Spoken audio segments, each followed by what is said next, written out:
আসসালামু আলাইকুম। সবাই কেমন আছেন? আশা করি সবাই ভালো আছেন। আলহামদুলিল্লাহ আমিও অনেক ভালো আছি। আজকে আমি আপনাদের সাথে শেয়ার করব জলপাই আচার। তো ভিডিওটি দেখে সবাই সাথেই থাকবেন। দেশ এবং দেশের বাহিরে যে যেখান থেকে আমার আজকের এই ভিডিওটি দেখছেন সবাইকে আজকের এই নতুন রেসিপিটি দেখার আমন্ত্রণ রইল। এখানে আমি আধা কেজি পরিমাণ জলপাই নিয়েছি। জলপাইটি আমি ভালো করে ধুয়ে পরিষ্কার করে এভাবে কেটে নিয়েছি। জলপাইয়ের পরিমাণ বুঝে আমি মশলা রেডি করলাম। এখানে স্বাদ মতো লবণ নিলাম, পাঁচফোড়ন অল্প পরিমাণ এবং হলুদ অল্প, জিরে গুঁড়ো অল্প নিয়েছি এবং গোলমরিচ নিয়েছি কয়েকটি। এখানে আমি কয়েক কোয়া রসুন এভাবে পরিষ্কার করে নিয়েছি, সাথে ধনে পাতা ও 4-5টি কাঁচামরিচ। তো এগুলো আমি একটি ব্লেন্ডারে ব্লেন্ড করে নেব। আপনারাও জলপাই বুঝে মশলাটি ব্যবহার করবেন। 1 কেজি পরিমাণ জলপাই হলে আরও মশলাগুলো বাড়িয়ে দিতে হবে। লাইক দিয়ে পুরো ভিডিওটি দেখার অনুরোধ রইল। এই জলপাই আচারটি অতিথি আপ্যায়নে ভাত, মাছ, মাংস, রোস্টের সাথে আপনারা দিতে পারবেন। সবাইকে অনেক প্রশংসা করবে। বাজার থেকে আর আচার কিনে আনতে হবে না। অনেক লোভনীয় একটি আচার।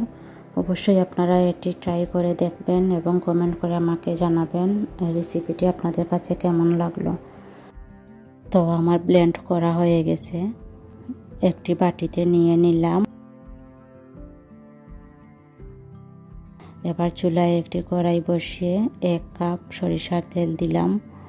তো তেলটি গরম হয়ে যাওয়ার পর আমি, যারা আজকে আমার চ্যানেল নতুন ভিজিট করছেন, লাইক দিয়ে সাবস্ক্রাইব করে নেবেন এবং কমেন্ট করে আমাকে সুন্দর মতামত জানাবেন। তাহলে কমেন্ট ধরে আমি আপনাদের পরিবারে চলে যাব।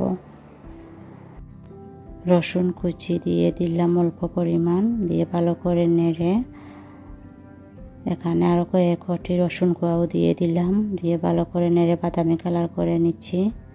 তো রসুন কোয়াগুলো আমার বাদামি কালার হয়ে গেছে। তো দেখুন রসুনগুলো বাদামি কালার হয়ে গেছে। এবার আমি ব্লেন্ড করে রেখেছিলাম যে মশলাটি, সেটা দিয়ে নিলাম, দিয়ে ভালো করে নেড়ে নিচ্ছি। এখানে যে পানিগুলো অবশিষ্ট আছে এগুলো ভালো করে নেড়ে, অবশিষ্ট পানিগুলো ভালো করে শুকিয়ে নিতে হবে। তো আমি এভাবে ভালো করে নেড়ে চেড়ে পানিগুলো শুকিয়ে নিচ্ছি। ভিডিওটি ফুল ওয়াচ করবেন, তাহলে বুঝতে পারবেন আমি কিভাবে এই আচারটি বানিয়েছি।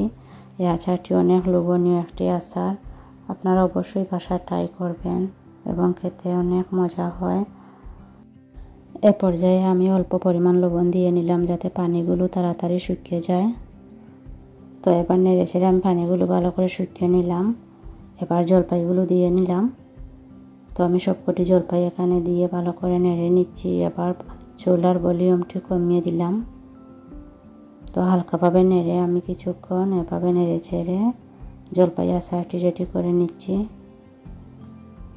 তো দেখুন কত সুন্দর কালার এসেছে, অনেক লোভনীয় লাগছে দেখতে। খেতে মাশাআল্লাহ অনেক অনেক স্বাদ হয়। সবাই তো সব ধরনের আচার রেডি করেন, আমার এই আচারটি অবশ্যই আপনারা বানিয়ে দেখবেন, তাহলে বুঝতে পারবেন কত লোভনীয় একটি আচার। তবে ভালো করে নেড়ে দিতে হবে, চুলার আঁচটি কমিয়ে দিতে হবে। তো এভাবে নেড়ে চেড়ে আচারটি আমি রেডি করব। এবার আমি যে মশলাটি রেডি করেছিলাম সেটাও দিয়ে নিলাম। এই আচারটি আর রোদে শুকাতে হবে না, এভাবে করে নিলেই হবে। বাচ্চারাও এই আচারটি খেতে অনেক পছন্দ করে।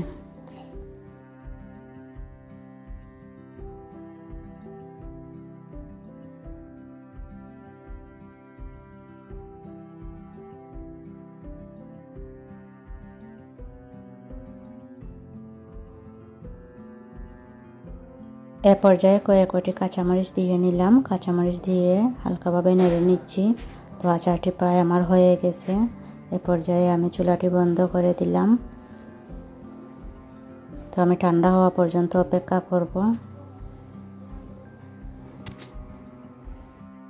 দেখুন কত সুন্দর হয়েছে। অনেক লোভনীয় হয়েছে দেখতে, খেতেও মাশাআল্লাহ অনেক মজার আচারটি।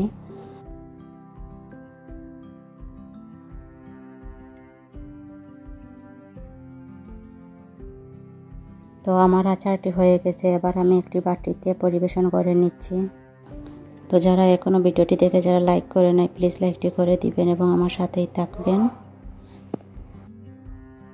আপনারা অবশ্যই এই আচারটি বাসায় ট্রাই করবেন এবং কমেন্ট করে আমাকে জানাবেন আচারটি কেমন হলো। এই আচারটি খেলে আপনাদের অনেক ভালো লাগবে। জলপাই আচারের উপকারিতার মধ্যে রয়েছে হৃদরোগের ঝুঁকি কমানো, কোলেস্টেরল নিয়ন্ত্রণ করা এবং হজম শক্তি উন্নত করা। এতে সোডিয়াম ও ক্যালোরির পরিমাণ বেশি থাকে, তাই এটি পরিমিত পরিমাণে খাওয়া উচিত। ভিডিওটি ভালো লাগলে অবশ্যই কমেন্ট করে জানাবেন এবং সাবস্ক্রাইব করে নোটিফিকেশন অন রাখবেন, যাতে আমার পরবর্তী ভিডিও আপনাদের কাছে চলে যায়। বেশি পরিমাণে এই আচারটি দিয়ে আপনারা অনেক দিন পর্যন্ত সংরক্ষণ করতে পারবেন। এবার আমি এই আচারটি একটি কাচের বয়ামে সংরক্ষণ করে নেব। আপনারাও কাচের বয়ামে আচারটি সংরক্ষণ করবেন, তাহলে আচারটি দীর্ঘদিন পর্যন্ত ভালো রাখতে সাহায্য করে এবং নষ্ট হওয়া থেকে অনেকাংশ বাঁচায়। তো এবার আমি আচারটি বয়ামে ভরে নিচ্ছি। তো দেখুন কত সুন্দর হয়েছে আচারটি। এই আচারটি অনেক দিন পর্যন্ত ভালো থাকবে। আচার তৈরির পর ভালোভাবে ঠান্ডা করে পরিষ্কার এবং শুকনো কাচের বয়ামে ভরে রাখা উচিত। এতে করে যে আচারটি আর্দ্রতা ও বাতাস থেকে সুরক্ষিত থাকে এবং সহজে নষ্ট হয় না।